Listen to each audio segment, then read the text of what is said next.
प्रश्न क्या है बताओ आराम से। वैद्युत द्विध्रुव आघूर्ण, द्विध्रुव का मतलब समझ में आया, यानी उसमें द्वि आवेश होना चाहिए दोनों बिंदु पर, एक प्लस क्यू दूसरा क्या रहेगा। तो वैद्युत द्विध्रुव आघूर्ण की क्या दीजिए परिभाषा। अब आप यहाँ देखेंगे समझेंगे ध्यान से कि एक बिंदु यहाँ है, समझ लीजिए ध्यान से, और एक बिंदु यहाँ है। कई बिंदु हो गए, इन दोनों बिंदु यानी एक ए है और एक क्या है बी है। एक पर प्लस क्यू है और एक पर क्या है माइनस क्यू है। समझ में आया। इसका मध्य बिंदु क्या है ओ है, मध्य बिंदु क्या है ओ, और इनके बीच की दूरी कितनी है 2l है। बीच की दूरी कितनी है, यानी आप ध्यान देंगे यहाँ पे कि इसके यहाँ की आधी दूरी l और यहाँ o से आधी दूरी कितना l, तो l और l कितना हो जाएगा 2l, तो कुल दूरी कितना हो जाएगा 2l। ये होता है। अब सुनिए, वैद्युत द्विध्रुव को लिखते हैं P से। किससे लिखते हैं P से।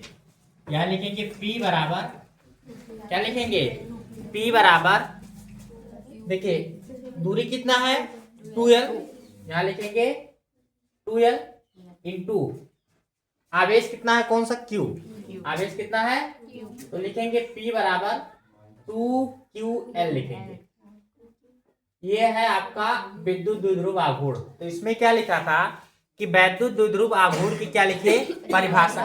परिभाषा के बाद में किसी बिंदु पर स्थित हमें अच्छी स्थिति में, तो देखिए दो बिंदु को मिलाने वाली रेखा, दो आवेशों को मिलाने वाली रेखा अच्छी रेखा कहलाती है।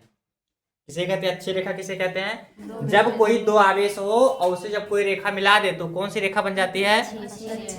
परिभाषा बहुत आसान है। देखिए विद्युत द्विध्रुव आघूर्ण किसे लिखते हैं P से, किसे लिखते हैं, तो हम क्या लिखेंगे कि दोनों विद्युत द्विध्रुव आघूर्ण की परिभाषा में क्या लिखेंगे कि किन्हीं दो बिंदुओं के बीच की दूरी, दो बिंदुओं के या दो आवेशों के बीच की दूरी 2l, दो आवेशों के बीच की दूरी 2l और उनके आवेश के गुणनफल को, आवेश इसमें गुणा है कि नहीं है, आवेश के गुणनफल को क्या कहते हैं विद्युत द्विध्रुव आघूर्ण कहते हैं। आसान है कि नहीं है। क्या लिखेंगे, दो आवेशों के बीच की दूरी 2l, दो आवेशों के बीच की दूरी 2l और उनके आवेश का गुणनफल क्या कहलाता है वैद्युत द्विध्रुव आघूर्ण। तो P बराबर 2l इंटू क्यू, तो बराबर लिख सकते हैं P बराबर कितना 2ql। परिभाषा हो गया कि नहीं हो गया।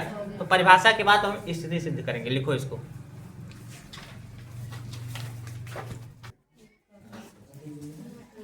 देखिए अब हमको क्या लिखना है, आप परिभाषा तो हो गया, फिर क्या कह रहा था आगे पढ़िए क्वेश्चन के।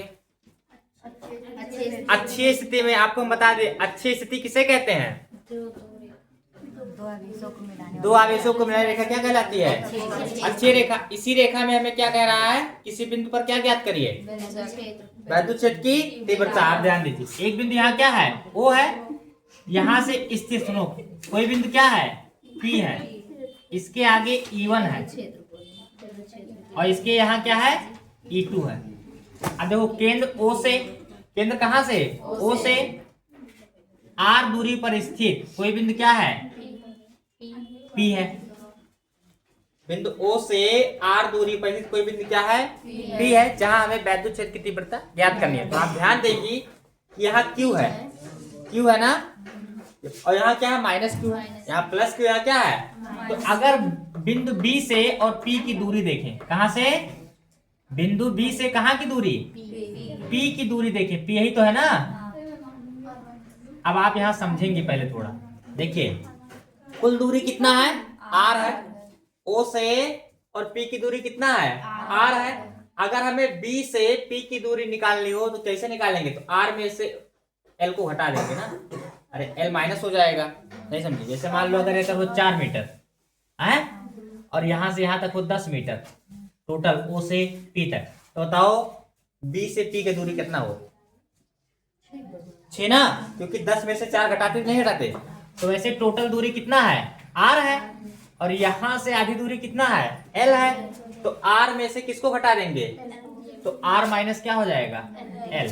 ये किसकी दूरी आई है B से कहां तक P तक। अब हमें A से निकालना है कहां तक की दूरी P तक की दूरी। तो देखो O से P की दूरी कितना है R है और हमें एल से ए से निकालना है, तो ए से बी ओ की दूरी कितना है, एल।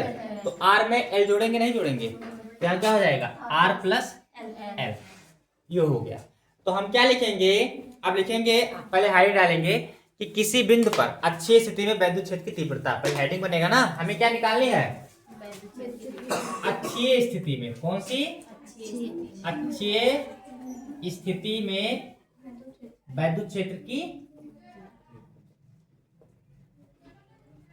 तीव्रता, ये जो निकालना है। तो सूत्र होता है, देखिए ई बराबर, आपको कल बताए थे 1/4πε0 इंटू क्यू बटे क्या होता है, आर स्क्वायर। समीकरण क्या बन जाएगा, एक। ये तो सूत्र है, सूत्र लिखते हैं, ये क्या है, सूत्र है, ठीक है। अब देखिए, अभी लिखो ना, नहीं समझ नहीं पाओगे। कितने आवेश हैं हमारे पास, 2। तो लिखेंगे प्लस क्यू आवेश के कारण बिंदु P पर वैद्युत क्षेत्र की तीव्रता E1। बिंदु P पर क्या होगा, E1, और एक क्या होगा, E2। तो प्लस क्यू के कारण E1 और माइनस क्यू के कारण क्या है, E2। तो हम क्या लिखेंगे कि बिंदु O से, पहले ऐसा लिखेंगे कि हमारे पास एक वैद्युत द्विध्रुव AB रखा है। पहले यहाँ लिखेंगे अच्छी स्थिति में वैद्युत क्षेत्र की तीव्रता, सूत्र लिख लेंगे। फिर यहाँ सूत्र नहीं लिखेंगे, तीव्रता के बाद में लिखेंगे कि हमारे पास एक वैद्युत द्विध्रुव क्या है, AB रखा है, जो प्लस क्यू और माइनस क्यू आवेश से मिलकर बना हुआ है, जिसके बीच की दूरी 2L है। केंद्र O से R दूरी पर स्थित एक बिंदु P है, जहां वैद्युत क्षेत्र की तीव्रता ज्ञात करनी है। तो सूत्र लिखेंगे, उसके बाद लिखेंगे प्लस क्यू आवेश के कारण, प्लस क्यू आवेश के कारण बिंदु किस पर, P पर E1 मतलब वैद्युत क्षेत्र की तीव्रता। तो यहाँ देखिए E1 बराबर 1/4πε इंटू क्यू बटे आर स्क्वायर है, तो आर का मान देखिए, तो यहाँ आर स्क्वायर है, तो इसकी दूरी कितना है, बी से पी की दूरी, प्लस क्यू में आर माइनस, तो यहाँ हो जाएगा क्यू बटे आर माइनस एल का क्या हो जाएगा, समीकरण क्या बन जाएगा, एक बना कि नहीं बना। अब कौन सा आवेश होगा, माइनस क्यू आवेश के कारण, अरे यहाँ माइनस क्यू है ना, माइनस क्यू आवेश के कारण क्या लिखेंगे, बिंदु P पर E2। यहाँ E2 बराबर हो जाएगा 1/4πε0 इंटू माइनस क्यू है, माइनस क्यू है ना, वहां प्लस था, अपॉन में। अब A से P की दूरी कितना है, R प्लस L का क्या हो जाएगा, समीकरण क्या बन जाएगा। अब लिखेंगे बिंदु P पर कुल वैद्युत क्षेत्र की तीव्रता, बिंदु P पर कुल तीव्रता, यहाँ लिखेंगे बिंदु P पर कुल तीव्रता। अब जैसे हम कुल लिखेंगे तो कुल मतलब क्या होता है, जोड़ना, तो E बराबर क्या हो जाएगा, E1 प्लस, तो में आ गया ना, यहाँ जोड़ेंगे, इसको मानते समीकरण कहाँ, क्या मानेंगे, 3। अब यहां से लगाते हैं, यहां लिखेंगे क्या, E बराबर, अब यहां देखो E1 है, तो E1 का मान कितना है, 1/4πε0 इंटू क्यू बटे आर माइनस एल का होल स्क्वायर, है कि नहीं है। फिर यहाँ देखो प्लस का चिन्ह है, और ये सूत्र माइनस, तो प्लस माइनस क्या हो जाएगा, माइनस हो जाएगा, 1/4πε0 इंटू क्यू बटे क्या हो जाएगा, आर प्लस एल का, इसमें से कुछ कॉमन दिख रहा है, 1/4πε0 और क्यू ना, तो E बराबर क्या हो जाएगा, Q/4πε0 कॉमन हो जाएगा, तो बचेगा क्या, R माइनस एल का क्या हो जाएगा, होल स्क्वायर, और माइनस 1/r प्लस एल का क्या हो जाएगा, होल स्क्वायर। अब देखो हर बराबर है नहीं, क्रॉस गुणा होगा, क्रॉस होगा नहीं होगा, तो E बराबर Q/4πε0 R प्लस एल का मान में लिखेंगे, R प्लस एल का क्या हो जाएगा, whole square, minus R minus L का 1 में गुणा करेंगे, R माइनस एल का क्या हो जाएगा, होल स्क्वायर, अपॉन में। देखो आपको एक चीज पढ़ी हो कि A minus B, A plus B का सूत्र होता है A square minus B square, और यहाँ स्क्वायर का स्क्वायर लगा हुआ है, तो यहाँ हो जाएगा R स्क्वायर का स्क्वायर माइनस एल स्क्वायर का स्क्वायर। समझ में आ गया ना? आप लोग इतना उतारिए तब आगे लिख लगवाते हैं। अब देखिए क्या करना है, सुनिए भैया। यहाँ हो गया, अब सूत्र देखिए, ए प्लस बी का होल स्क्वायर बना और ये ए माइनस बी का होल स्क्वायर बना। बना कि नहीं बना? यहाँ क्या हो जाएगा, ई बराबर क्यू बाई ध्यान दो 4 पाई एप्सिलॉन नॉट। यहाँ देखिए A square plus B square plus R square plus L square plus 2RL, ये तो होगा।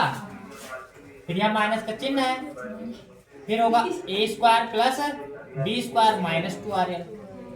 माइनस होगा कि नहीं होगा? क्योंकि यहाँ माइनस का चिन्ह है।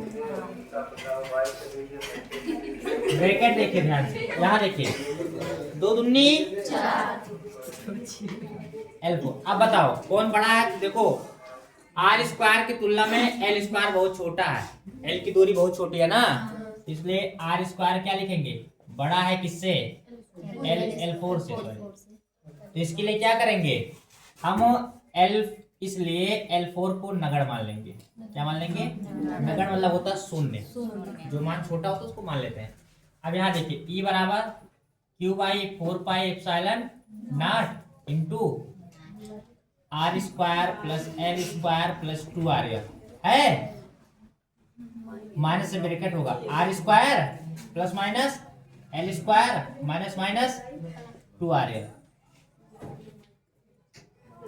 अपॉन में R4 बचेगा। बचेगा नहीं बचेगा? आर स्क्वायर कट गया प्लस माइनस, एल स्क्वायर से एल स्क्वायर कट गया। अब यहाँ बचा क्या, Q by 4 pi epsilon naught 2RL कितना हो गया, प्लस प्लस जुड़ जाएगी, प्लस माइनस का तो 4RL अपॉन में R4 को लिख सकते हैं R क्यूब इंटू R। लिख सकते हैं नहीं लिख सकते हैं? एक R से एक R कैंसिल हो गया। अब देखो E बराबर बचा क्या, 1/4 पाई एप्सिलॉन नॉट हो गया। इसको लिख सकते हैं 2 इंटू 2, अरे 4 को 2 गुणे 2 लिख सकते हैं। और यहाँ